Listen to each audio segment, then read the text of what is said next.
Starbucks was threatened. If you're a union store, you won't be able to transfer, which is not true. They would just lie about stuff. And it's such a gross misuse of power. The power dynamics are absolutely being taken advantage of at this point. Which side are you on? Which side are you on? All right, folks, you are listening to the Valley Labor Report. My name is Jacob Morrison. We are joined by Len Harris, the young worker organizer for the Colorado AFL-CIO. Goes by Len. Len, welcome to the program. Thanks for taking the time.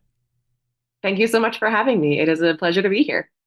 Absolutely. So we're going to be talking to you about your work with the Colorado AFL-CIO. I'm really interested in what you're doing there. Adam has been kicking around in his head for quite a while some sort of young worker committee with the Alabama AFL-CIO, or maybe doing something like that. And I think that part of it is because he is quickly aging out of that cohort, so he's not going to have the option available for very much longer. But before we start about your young worker work with the Colorado AFL-CIO, there's a lot of stuff about Starbucks in the news, and you came out of the Starbucks Union, Starbucks Workers United. And so could you just talk to us a little bit about your experience working for Starbucks and being a part of this really historic union campaign? Yeah, so I did get my start at Starbucks. There is so much I could say about Starbucks that I would hate to just assail this lovely Valley report with all the horrible things that Starbucks did. I'll focus on a couple, but I couldn't even begin to tell you how many things we experienced. But at least at my store, I started as a part-timer. I had another job full-time as a veterinary clinician, so it was just a part-time job to begin with. And I had ultimately moved to full-time at the end of 2020.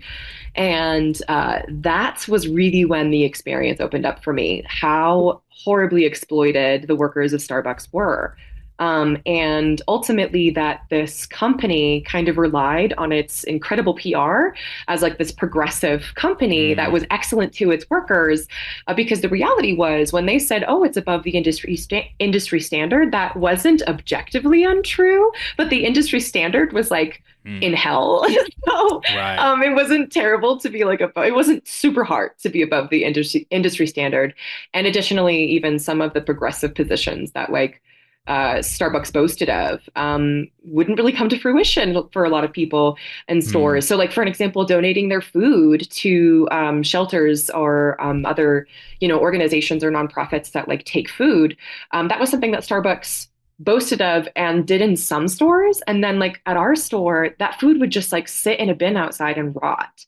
And so there were like so many angles with which the company kind of revealed itself beyond just the mistreatment of us as workers. Like, our staffing would be shorted and we'd have to deal with super demanding and busy days with a super short staff. And half the time it was with minors, people who are under 18 and already are students. And so I really could go on and on about sort of the multi-level way in which Starbucks was just not the company it said it was, and that kind of really, my experience with it kind of bolstered my desire to want to fix it. And it wasn't until Buffalo, New York, the first store ever in the country, won their union at the end of 2021, I believe, was when I was like, oh, that's something. So, did you have a history of unionism in your family or anything like that at all, or was this kind of just a totally new world to you as you started hearing about unions at Starbucks? Totally the latter. It was a completely new realm for me. Actually, no shade to maybe a little shade to my family. I love them dearly. People are allowed to be wrong, but they are anti-union, I guess you could say. Maybe now that I'm involved with it, they're kind of neutral-ish. I don't know. Maybe I'm giving them too much credit. But no, I actually came from a sort of anti-union family. My father's a business owner, did not have nice things to say about unions. So I did not grow up with that mentality whatsoever. In fact, I grew up with a subtly opposite mentality. I didn't really hate unions or anything. I wasn't taught to dislike them per se. It actually wasn't until I started organizing my store that this anti-union sentiment came out of my family. Hmm. So yeah, no, I did not grow up in that realm whatsoever. And it's quite interesting to actually see how a sort of anti-union mentality can be pervasive even when you don't say overtly anti-union rhetoric. Hmm. So yeah, it was very new. It's a very new realm for me even still. Right. Yeah, absolutely, and just absolutely want to reiterate your point that it's okay for people to be wrong, and we still want them to have good lives, even if they disagree with us, which would make them Correct. empirically and objectively wrong, disagreeing with the three of us here on this radio program. But so. What were those first conversations like then? So it sounds like you were kind of part of a leading, took sort of a leading role in organizing your store. Like, did somebody from the union talk to you, or did you reach out to them? And if the latter, what was it about what was going on in Buffalo and these other stores that made you want to reach out and take a leading role? So I was the one that reached out, and it wasn't because something was occurring in Buffalo that like piqued my interest outside of unionizing. What ultimately it was like we at our store, like we had anybody who's worked at Starbucks, unless they have a really, really great working condition, of which they're actually quite aware of, understand how we're exploited. It's one of Mm. those situations where the general situation that we have to deal with is like short staffing, being taken advantage of by customers, really tight time expectations, oftentimes fighting for full hours. The wage just isn't even great. Again, customers don't treat you very well. Like Right. there's so many things that we understand is exploitation of ourselves because it's just we shouldn't be treated this way. And those who aren't treated that way know how lucky they are. Like when I have Mm. friends who have been in a good store, they're like, "Oh my God, I'm so lucky." And it's like, yes, that's true, but that should be the standard. We should be taken care Mm. of, right? And so it was when Buffalo, like this was felt at our store consistently, regardless of the organizing. I wasn't aware of these things happening while I was being exploited and realizing that I was.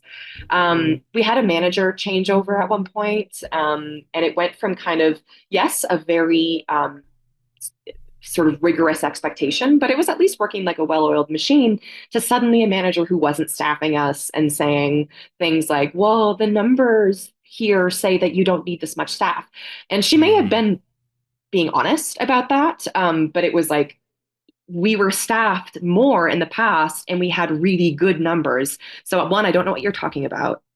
And two, like you're seeing now that we have more complaints from our coworkers about the staffing expectations and how we feel super overwhelmed.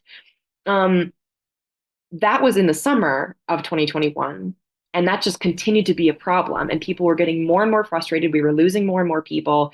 And so when Buffalo, I saw it on, sadly, I saw it on Twitter of all places, Mm. when when they unionized and it was like, oh my God, the first ever in the country. I was like, maybe that's what I have to do because we've been complaining and complaining and complaining on top of speaking, cordially and using the channels that were expected of us to use as employees for the situation at hand that we're dealing with. And nothing's changing. We Right. have been talking with management. We have been talking with HR. We have been talking with partner resources about these issues. And if anything, they're being brushed off. The Mm. numbers say you don't need it. It was always kind of met with, are you sure that's what you need? Or at one point, for an example, one of my coworkers had a bad exchange with a customer. This customer was drunk, and which just in and of itself was an issue. Someone shouldn't be drunk in public. Um, and the manager, when my coworker was like, I was very uncomfortable with the situation. I didn't, I just wanted this customer to just leave. I didn't, so I wanted to report that this happened and that I didn't really get aid from my management. And management responded, are you sure you were unsafe or were you just feeling unsafe? Wow. And yeah, Wow. and so Anyway, it was just using progressive language Mm. to then subvert actual progressive practice. It was just very frustrating. And so once Buffalo unionized, we were like, oh, maybe this is what we have to do. And I just Mm. started kind of talking to my coworkers, which of course, within 2 weeks of me talking to my coworkers that got out to management, and that the DM Hmm. who I had not seen in our store for like a year showed up to openly say, hey, we shouldn't, let's talk about the elephant in the room, the union, quote unquote. So Hmm. it was kind of like already the motivation was there. We just didn't really know the avenues.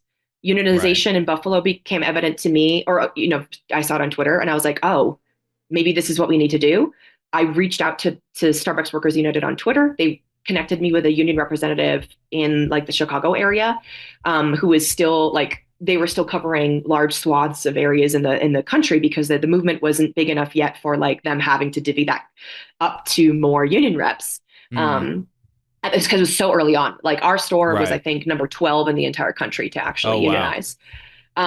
Right. And so I can go into some more of the things that happened. I don't know if you guys know about the Marshall Fire, but that was another huge motivator. And I can happily go into that, but I don't want to take too much time Yeah, no, go ahead. either. We've got plenty of time. Talk to us Okay. about the Marshall Fire, and then and some of the, I guess, any interesting milestones along the way that you think might be, entertaining to the audience or Okay. educational, as far as like you might have to go through this when you unionize or when you're negotiating a contract. I definitely want to hear some about that. Absolutely.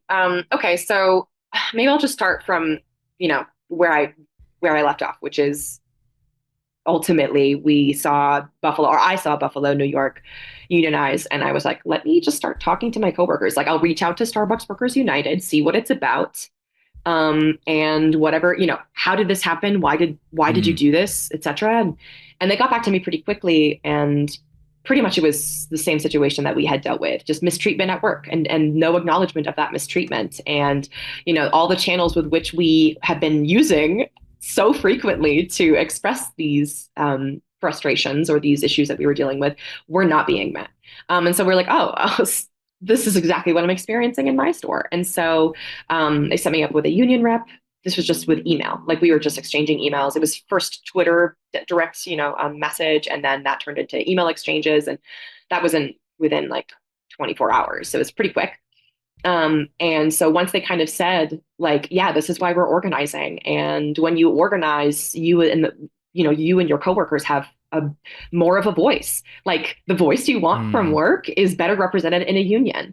And so I was like, all right, word. And at this point, honestly, like the kind of greater criticism that I have of how our system only like it really props up the wealthy more than it props up the working class. That criticism had already been developing for years at this Mm. point, for Right. myself personally, and so it kind of unfolded naturally at the same time for me to be like, okay, yeah, that makes sense that the worker's voice would be suppressed by like shooting down unions and being anti-union. Like that makes sense.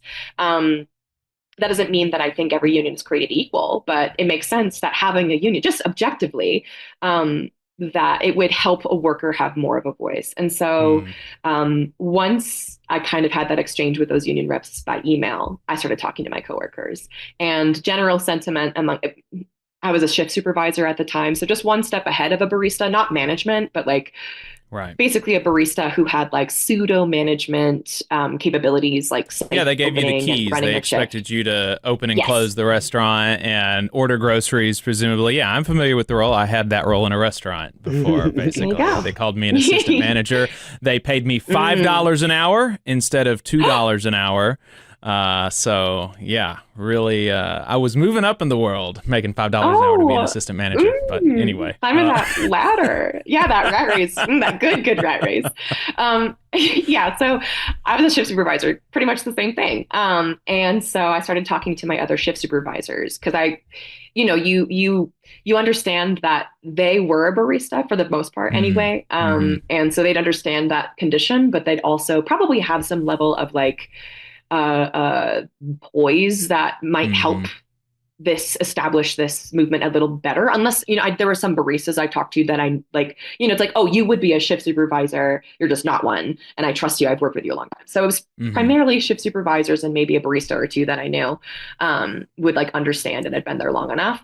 And the general sentiment from my coworkers was trepidation. They were pretty scared about the concept. They were scared to lose their job. Like they weren't like, no, but they were like, there were two people in particular, however, who were kind of ecstatic, both supervisors. One of them, she was new, but she had just tried to unionize her previous job, which was like in mental health, totally different field. And she was like, we were totally shot out. I'm absolutely down to be like part of this process 100%, which was like such a pleasant surprise.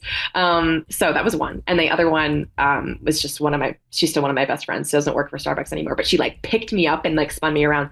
And it was just those two people, honestly, that like really gave me the confidence to move forward and just start having conversations with people. So what I just started doing was talking to Starbucks Workers United and the stores that had already unionized and like going through all the material that they had emailed to me to be like, hey, this is what you can expect as a response from the company. These are the things that you're going to be fighting for. These are the building blocks, the like ABCs of like building a strong enough campaign to win an election, a union election, and whatever. And I just started disseminating that information to my coworkers who I knew I could trust, and just like talking with them on the day to day, like, hey, this is what they're telling me. This is what's going on. Like, we should, like, if we're going to engage in this, this is what we need to expect. Like, should we move forward? And the more I started talking to people in general, the more they were like, yeah, I do want better wages. I do want, and it made me more confident to say, yeah, okay, then this is what we're going to do. It did help. Two things helped with this process. Literally within like 2 weeks of me just talking to my coworkers, like I said, the district manager showed up, and he had never, like, he showed up like once for like 10 minutes in the summer or something.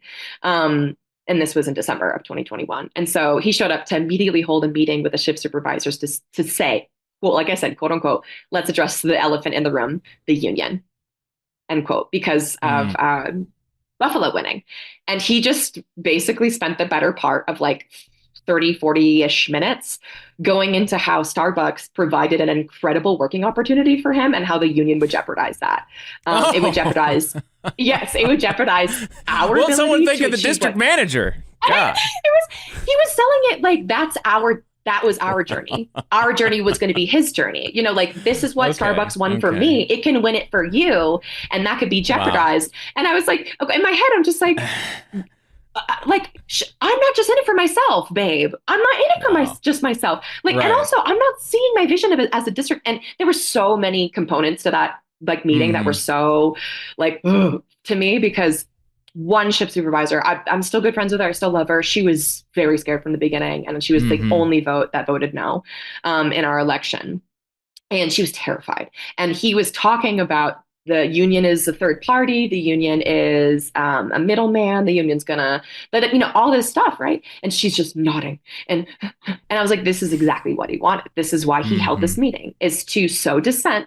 And I mean, why would your district manager lie? Like, what a gross misuse of power. But at the same time, like, what position are you putting your subordinates, we are his subordinates, in by questioning whether or not he's telling the truth?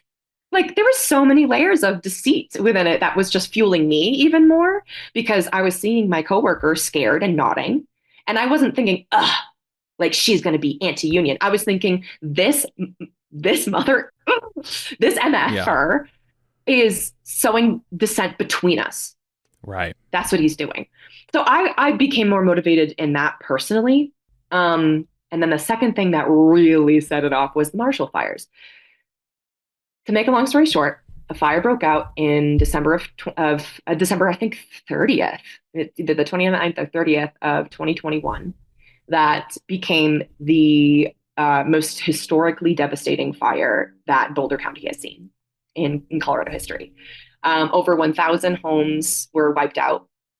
And I had to evacuate with several of my coworkers at Starbucks, because our Starbucks was like within the county, and fire had, anyway, point being, it was a really severe and significant fire, and it broke out on December 30th. And uh, our store, this story was crazy. I can't get into the details of it because I was there in the morning. It was the same day that we filed to unionize. So that morning, 8 a.m., I had an email that was already scheduled to go out because I had to work at 6. So I drafted the email the night before to basically send to the National Labor Relations Board, to the CEO. Oh no, I think it was just the CEO of Starbucks and my district manager and what have you, that we have officially filed to unionize at this store. And that very same day was the day the Marshall fires broke out. And my dog also had to go to the ER. It was a mess. Anyway, the surrounding neighborhood is on fire. Neighbors from that neighborhood, like people who live in that neighborhood, are running into our store, like crying about their houses being on fire. And Starbucks has not given us the okay to evacuate the store. And ultimately, eventually, around like 2 p.m., I don't know, it was like some ridiculous time, they finally was like, okay, you can evacuate. And so everyone evacuates. We all pretty much most of the store's employees were living in the area where we had to evacuate. The manager and like maybe a couple other people didn't live in the area that had to evacuate.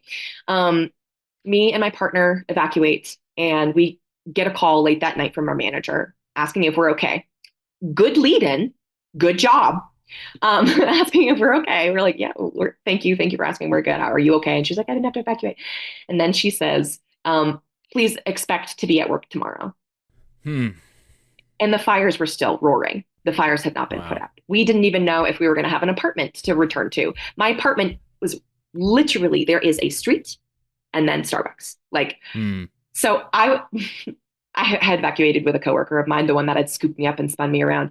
And she went mute because she's like, I can't open my mouth or else I'm going to cuss. Like, I'm going to say really bad things. And so I just had to be like, I'm going to be honest, manager. People don't even know if they have homes to return to tomorrow. I don't believe anybody's going to have the capacity to work tomorrow. And she's like, I know. Like it's very likely that things are probably going to change. But as it stands right now, Starbucks is still open. And people are expected to be at work tomorrow.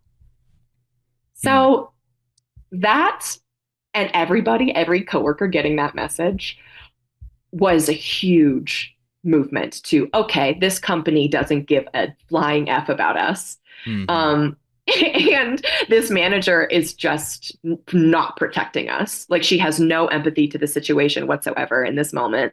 She's absolutely like putting the company first, even if she doesn't see that. What's just so sad is she didn't see the way she was prioritizing the company. That was just what was expected of her. And she trusted the company to actually have the employees' like best interest at heart, and that we were just, young teenagers who were just a little emotional and like, we're that kind of thing. So it was more the deceit. It was more of the pitting us against one another. But yeah, from there, after the store did close, by the way, the store was closed because the water lines were completely destroyed and the ventilation was completely destroyed. Like, literally it was fire right outside the doors of that Starbucks. And so, yeah, the fact that she was like, I understand, but it was one of those things that just really, really set off our campaign. We were closed for a week, and pretty much all of my coworkers and I were like, all right, this is something that we are absolutely going to pursue. We already filed, like the campaign's already running, but like it really kind of gave us a boost to begin with. And yeah, ultimately we became the first Starbucks in Colorado to be unionized. And I could go into detail, and I will if you ask me to, about like the union busting that we experienced during that process. But it didn't stop. Let's talk a little bit about that, about some of the union busting that you experienced, and then I'm interested in how once you won, what the negotiation process has looked like or I don't know at what point you were kind of pulled out of the shop and started working at the Colorado AFL-CIO, and I don't know what relationships you still maintain at the shop, but yeah, interested in the union busting and how you fought back against that, and then bringing us up to kind of the present day with Starbucks, how your store has participated in negotiations, and how the negotiations have been viewed at the store with all of the kind of ups and downs. And, there was at one point in the last year, it looked like, you got a framework for a national deal, and then that CEO that agreed to that has now been kicked out, and this really anti-union Chipotle guy has been brought in. So kind of interested in your thoughts on how he has been running things, and so there's a lot there. But let's start with the union busting. What did that look like, and how did you respond? So the best thing that we could do in response to the union busting was just inoculate. It was just to let our coworkers know this is probably what you're going to see. Like I let my coworkers know you're probably going to see staff shortages, severe staff shortages. That happened. You're probably going to see captive audience meetings, either with the whole store or individuals pulled off in a group. That happened. You're probably going to see firing start happening, and other policies that were not previously enforced suddenly enforced, and enforced with a lot more authority than ever before. That started happening. So there was a bunch of things, it was there was a bunch of little things, there was a bunch of big things. And some of the techniques that they used to really union bust was just like really sad. Like they really, really exploited the heck out of the manager that we had. She wasn't a great manager, I don't think. She had the best of intentions. Her heart was in the right place. But she was the perfect pawn to the employer. She protected the employer as best she could while simultaneously not carrying out, trying not to carry out overt union busting. Like she started kind of protecting certain staff expectations. But at the same time, she would basically reiterate union busting narratives. And we would warn her, like, you need to be careful. They're going to use this as evidence against you, that like, once you don't serve them a purpose anymore, they will fire you. And again, I feel a little bad because I didn't think she was the greatest manager, because she was just trying to do right by the company, which ultimately were exploiting the workers. And so she did end up getting fired. She ended up, anyway.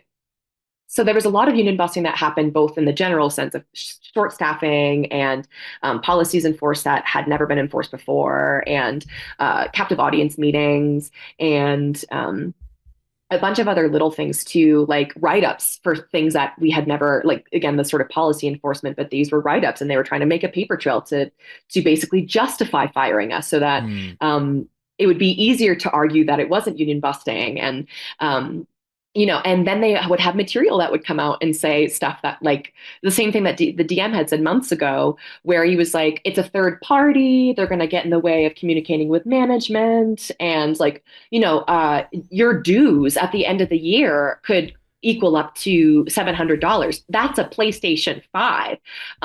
So, just like things like that, where it's just like, taking advantage of people not understanding what a union is, because we haven't been taught what unions are in a very concerted and honest effort in like decades.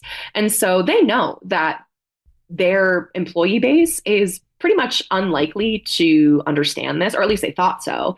And so they would say things like that, like, oh, your dues could equal up to like $700 to $800 at the end of the year. And it's like, they're not saying the part where, you may have dues that are like $10 every month, but it's going to garner you $7 more an hour in wages. And so it's like, no one would, the reality that a contract would be ratified by the employees that doesn't greatly improve our working conditions is ridiculous. And so we experienced all this union busting, that inoculating our coworkers was the most effective thing for us to do.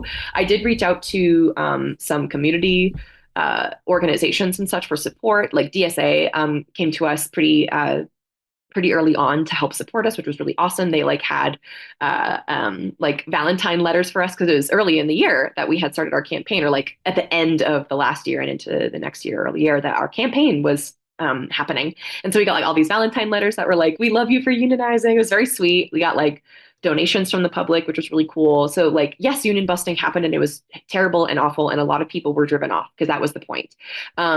But we also saw how much the community was in support of us, and the sort of evidence of, hey, if this company is going to take advantage of us in the way that they have in the past, and they're fighting this hard to stop our process, it's probably because it's going to benefit us really well. So we were kind of, keen to the idea. And what I did beyond just like meeting with my coworkers who I knew were super staunchly at this point pro-union, which was most of them at this point, which was awesome, especially my shift supervisors, and just deciding, okay, how are we going to escalate? Are we going to escalate? What are the actions we're going to take? Are we just going to lay low? We pretty much just laid low, and we're like, we're not going to, like, unless something super heinous overtly happens, which of course, like the staff shortages and the captive audience meetings were terrible. But we felt if we were going to go on strike, or if we were going to march on the boss, like, it had to be a certain concerted effort, and we kind of wanted to win our election before it got to that point, which luckily we were in that position. We were able to kind of, especially the captive audience meetings, they were quite interesting. It started with a half the store, so two halves of the store. One night was one half and the other night was the other half. And that was the first captive audience meeting that had really occurred outside of the DM meeting with our shift supervisors. And everyone I wasn't in the first half, interestingly enough. They had pegged me for being the instigator right from the get-go.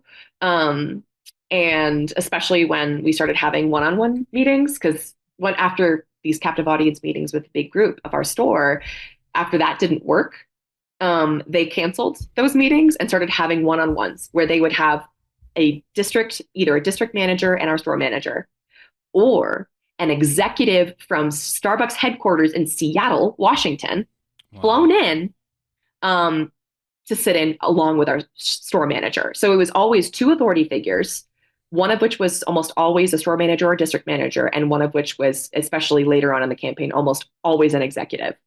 And they started pulling individuals off the floor to talk to us. And when it was my turn to talk to me, they didn't say squat. Our conversation was maybe like 2 minutes. They were like, so we know where you are. What are you? Because they were saying that these meetings are to encourage honesty and fairness, and to just get the facts straight about organizing and what it is to be unionized and blah, blah, blah. I start to remember things as I live through the campaign again, be like, oh my God, they did this too. Oh my God, they did this too. I could be at this all day. Right. But yeah, like they said nothing to me. They were like, yeah, we know where you stand. And I was like, cool. And they're like, do you have any questions? And I was like, no. Do you have any questions for me? And they're like, no. It was just so like, it was awful. Because it's not like I want to be antagonistic. I really didn't. Like, I really didn't want to be antagonistic. It's easy to be like, screw them. But like, when it comes down to it, I'm like, I don't want an animositous relationship with my manager. I don't want to have to perpetuate, like, it doesn't make me feel good anyway. And so, my conversation with them was nothing, where one of my, I think she was 18, one of my baristas went into her, one-on-one, came back much later than me. A lot more time had passed for her than it did for me with that meeting. And she was sobbing, shaking. Like it was, my goodness. She was completely distraught. And of course I like hugged her and I asked her what was wrong. Like, is she okay? And she's like, she just kept saying like, I can't risk losing this job. Like she wanted to transfer to school in New York. And that's one of the things about Starbucks, which is nice, is transferring. And that was the thing that they would threaten. Oh, you won't be able to transfer. If you're a union store, you won't be able to transfer, which is not true. They would just lie about stuff. And people would have to be like, is this company with which I am employed by lying to me? Like, that's a really hard place to fall, especially as someone who's a teenager. It's your first job, probably. Like it's such a gross misuse of power. The power dynamics are absolutely being taken advantage of at this point. Hey, 5 seconds. Just wanted to say that this is only possible because of our donors. If you want to see more of this, then consider donating yourself at tvlr.fm/donate. There's a lot of of this kind of stuff that went into the election, and you were able to, it sounds like, kind of overcome it by basically just explaining and showing to, your fellow workers how the company is lying and how they have been lying at other places and things like that. And it sounds like you got a lot of really good resources from Starbucks Workers United. And the end of the story is that ultimately you did win the election at that Starbucks location in Colorado. And so after you won, what did negotiations look like, or the attempt to do negotiations? What did that look like? And as you wrap up that, I am interested in how you and some of the other people that are still there are looking at this new CEO. Absolutely. So we sent out our negotiation request, I guess you can say, like a week after we had elected to unionize. So our election was held April 22nd of 2022, because I remember it was Earth Day. It was a very auspicious day. And we won our election. We were the first in the state to do so.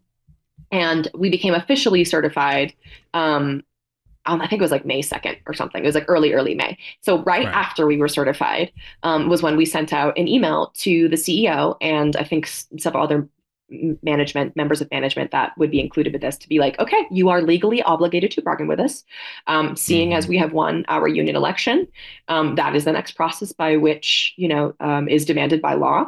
And we hope to engage in good faith bargaining with this company so that we may continue to, enrich the lives and laborers of this company and do exactly what you say you want as a company, which is to challenge the status quo. That is literally one of the business statements that Starbucks says, challenge the status quo. Oh, wow. That is, I can't stand stuff like that. Is Starbucks one of those companies that opens their union busting sessions with land acknowledgments? I saw REI did that, and they did? Yes. So I'm so sorry. I can talk forever. That is something, this may come as a shock to y'all.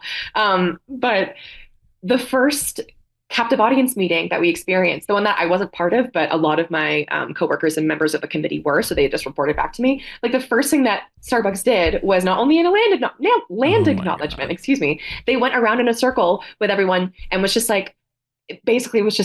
we're going to share our names, our pronouns, something fun about us and why you join Starbucks and why you love this company. So just this very feel good, we're just here to, and I just feel so bad for people who did come to this company with that intention. And I don't think the practice of getting to know people is a bad practice, but it's being used as a means to make uncomfortable our resistance to what management is doing. It's basically trying to disarm us by making us, feel guilty about anyway, I hope you know what I'm trying to say. But yes, that is exactly what happened. They basically just used progressive processes to subvert our power as workers. Challenge the status quo is absolutely one of their things. Anyway, so we demanded they bargain with us, and they ignored that email. We sent out another email in June or something, maybe beginning of July. I think it was end of June, saying, as a reminder, it is your legal obligation to bargain with us. Ignored us. Did not didn't respond. Basically it was and it got to the point where when some manners of negotiation would pop up, an email exchange about setting up a date would pop up, something would occur. Something would, whether it's actually, let's say, a date to bargain was July 10th or something. And they say, we can bargain at this date and here's the Zoom link that we can meet or whatever. They would message 24 hours prior, canceling that meeting and saying, all members of the bargaining unit are expected to be at Seattle headquarters within 24 hours for our bargaining session. Oh, wow. Totally. Just switching things up that is a loophole legally, but was absolutely basically disempowering us from being able to engage in bargaining, and which is they're the ones in control of that. Right. as a company, or they're more in control of it because they have more money and more resources. And then however, they could use that to turn around and say, oh, well, it's the union that's not bargaining with us. They're just Mm. not like, they're not obeying the standards that we're setting. Cause then they would argue that, oh, Zoom actually isn't a viable option to bargain. And we're like, there's nothing in law that says it's not. And they say like, this could actually be a violation of privacy, which again, nothing. So it was just this constant back and forth of them not sitting down to bargain with us. And then at one point, like they finally did, they had those executives come in and then they left after 5 minutes. Like it was a Mm. constant barrage of just divert, deflect. And they had the money. What was so, this was one of the things I kept reiterating to my coworkers that I know I was clearly impassioned about, but I think was Hmm. settling well with them too, which was like the amount of money that they are using to fly executives out here, pay for their hotels, pay for their Right. hours that they're here Right. for. The constant, like, there were so many ULPs, unfair labor practices, filed against the company at this point Hmm. in time that they were litigating in court, like how much legal money that they were spending. Though all of that money is money that they are refusing to spend on us as their workers. Right. And that's the money that they are exploiting off of our backs. They are literally using our money that we're making for them to punch down and to oppress us. Like this is so frustrating and insane, and especially for like a quote unquote progressive company. Um, and so those were all the ways in which they were basically avoiding bargaining. And we have been trying to engage in bargaining.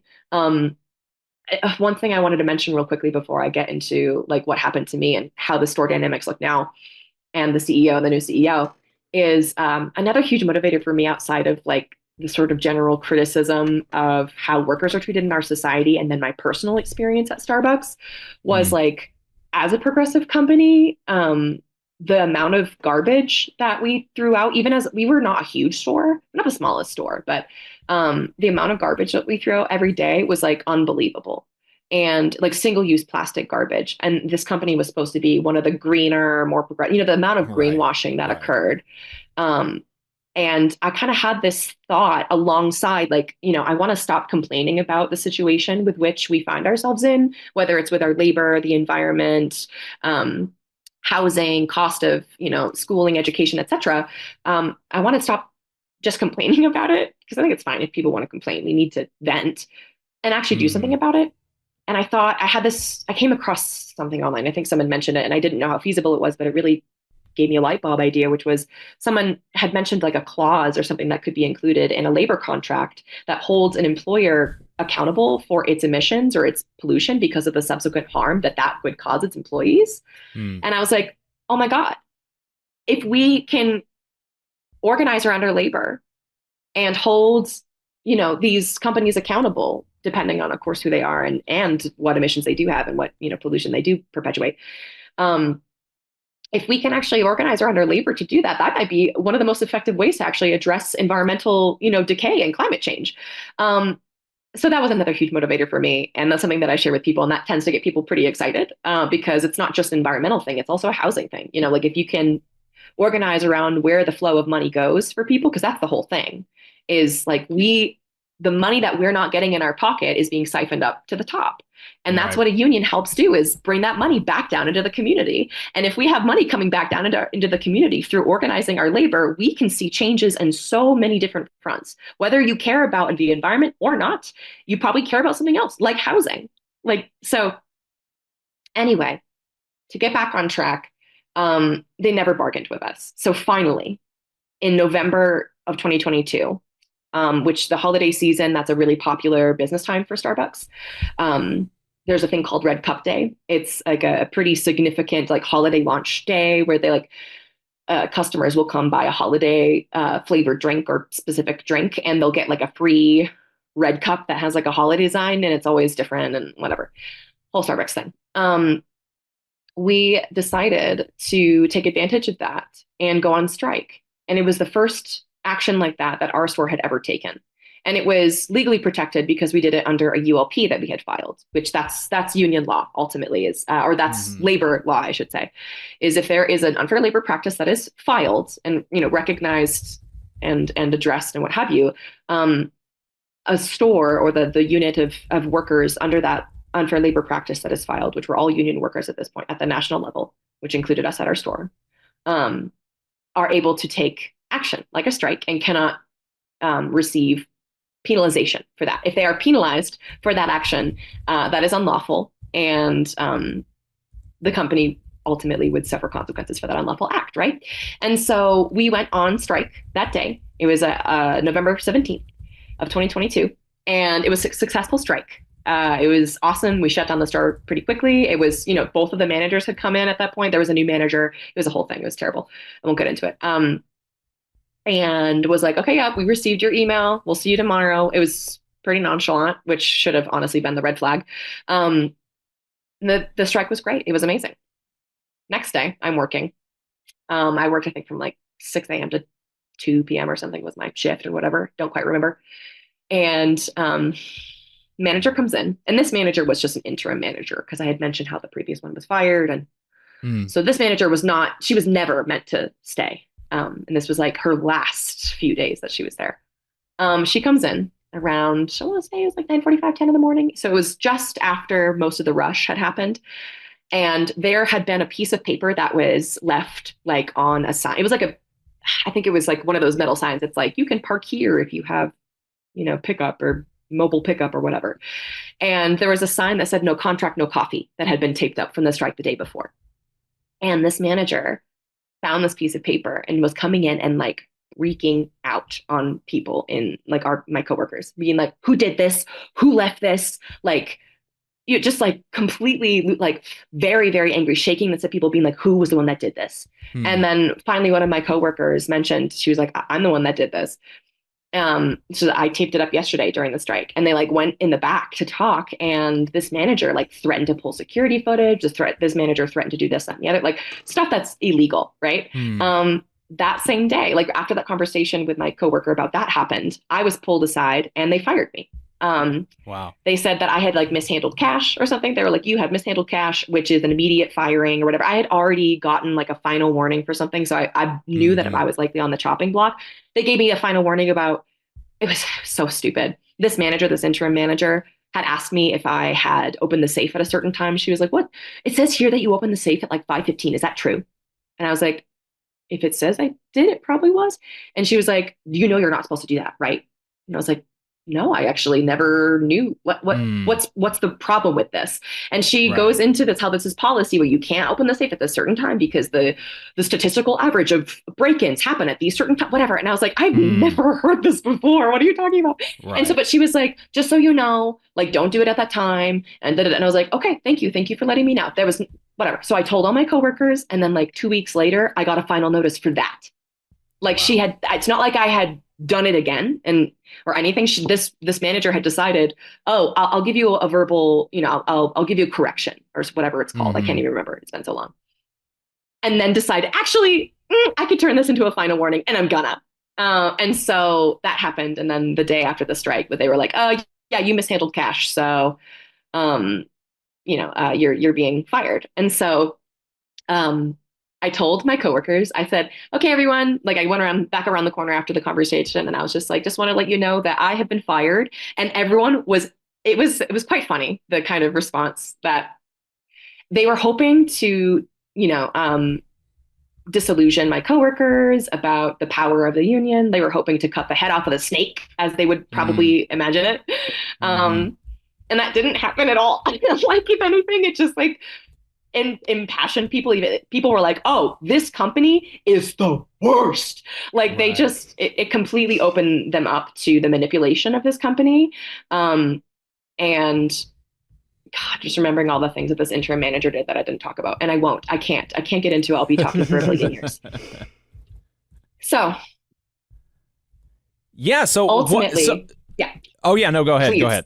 Please, no. I was gonna say, please direct me. But my coworker, the one who had tried unionizing her place previously in mental health, she ultimately stepped into my role after I was gone, and she is still there. She's still doing that. She's amazing. Her name's Liza Nielsen. She's been in several interviews as well as myself during this process. There's been a lot of interviews by local news, which is really awesome. I'm so glad that that's another big piece of what's important with the campaign, is making sure that you're communicating with the public in multiple ways, including the press. And yeah, ultimately she took over the role as like union lead and has also situated herself on the bargaining committee. And what's happened is I want to say in early 2023, I want to say it was like March, I think, of 2023, earlier this year. Or my God, not this year. What am I talking about? No, actually, I think it was earlier this year. So it was March of 2024. Starbucks finally like said that they were going to stop union busing, so they said. And what they have been trying to do was stop Starbucks Workers United from having a national contract and having basically like a national, overall contract that would apply to all stores.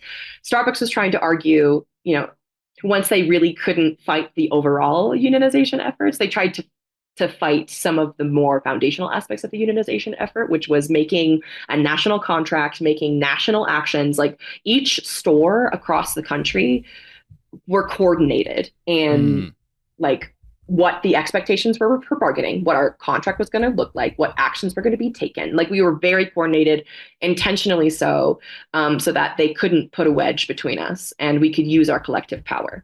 And so they finally said, okay, we're going to finally stop union busing, which is really funny that they admitted it. And they stopped trying to fight the efforts to establish a national contract. And so currently, bargaining efforts have been happening all this year, actually, pretty much, for the establishment of a national contract. And now that they have fired the CEO, who basically agreed to some of the conditions that we were setting and have established, like you said, this Chipotle CEO, which, by the way, Chipotle is owned by McDonald's. Just want to clear that up. We had just, from my understanding, left the non-economic aspects of our bargaining. So for those of you who may not know the process, usually when you start renegotiating a contract, a worker contract, you start from square one. So for all the stuff that's non-economic, i.e. like your dress code and sexual harassment expectations, whether you're late on time, policy, staffing, stuff that isn't directly related to money spent, earned, etc. And so we just finished up non-economic proposals of the contract. And now that we're entering into economic proposals, this is the new CEO is now in place for this. So we shall see. We shall see how things unfold. I'm still waiting to see what changes have occurred. According to my good friend, there's a bit of a stalemate. They're hoping for a continued bargaining in good faith after all the non-good faith bargaining that has happened and all of the court cases Starbucks has lost, including my own, in regards to, unlawful firings and bad faith bargaining. We'll see, but we're by no means under any illusion that the company just coincidentally instated the CEO. So I couldn't tell you exactly like very specific things that have occurred yet, but we know, or we are expecting at least some dragging of their feet, if not something a little bit more overt, especially considering how they've treated workers. Like with me and my firing, I was fired, like I said, in November, and that was holiday season. No one's hiring in this season whatsoever. So I was fired at probably one of the worst times one person could get fired. I went to file for unemployment because it was that time of year. Unemployment claims said on their website, the CDLE website, 10 to 12 weeks to process your claim. You won't get any money during this time. You have to still file every single week as if it is being processed, or else we're not going to, like, even once it's processed, we won't do anything for you if you don't do this. So I kept having to do all of that while looking for work and never found work. And finally, once the claim was processed, which was, I think, in March or April of the following year, like it took the full 12 weeks for that claim to process. I got a single payment. I think it was under $300. It was either $312 or like $290 or something like that. My claim expired because apparently Starbucks had communicated that I was, quote, a liability to the company, end quote. And thus I was ineligible to receive unemployment funds. And at that point in time, I think it was 1 month before the National Labor Relations Board.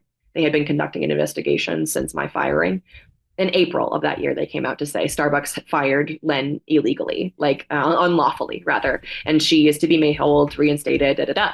Starbucks said, no, we do not value this claim by the NLRB. We are going to go to court over it, which I expected. We went to court over it later that year in September. I won my court case. It's actually a hilarious case to read because Starbucks was really inflammatory and embarrassing. They behaved really embarrassingly in court. So all that is to say, we're really hopeful.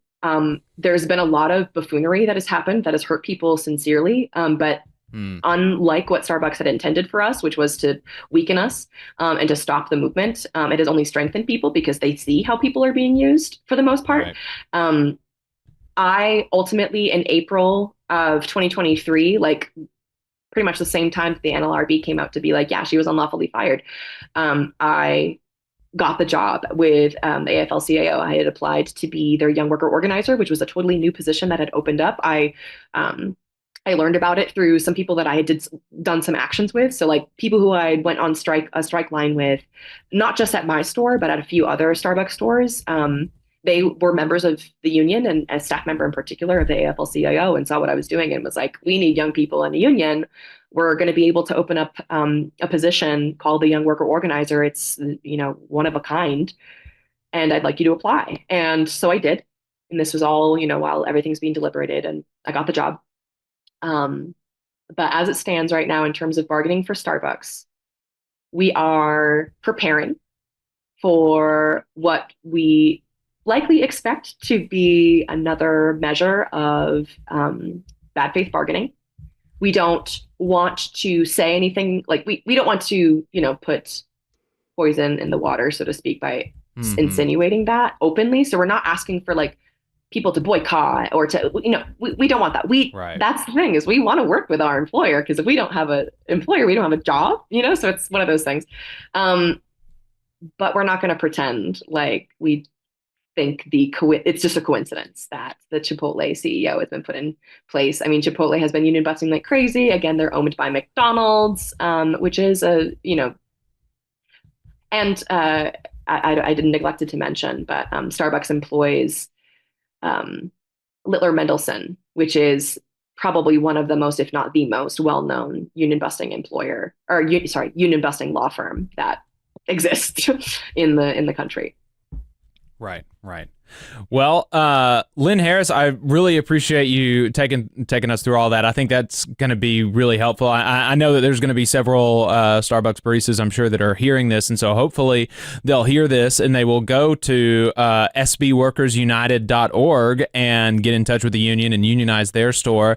Really appreciate your time. Again, Len Harris, young worker organizer with the Colorado AFL-CIO. Thank you so much for your time. I appreciate it. You just saw a clip from the Valley Labor Report. We are live every Saturday morning from 9:30 a.m. till 12:30 p.m. And we pride ourselves on keeping all of our content free to everybody so that we can talk to as many working folks as possible. If you support the work that we're doing, you think that it's important, you think that it's good, then consider making a monthly contribution to the project, and you can do that on our website, tvlr.fm.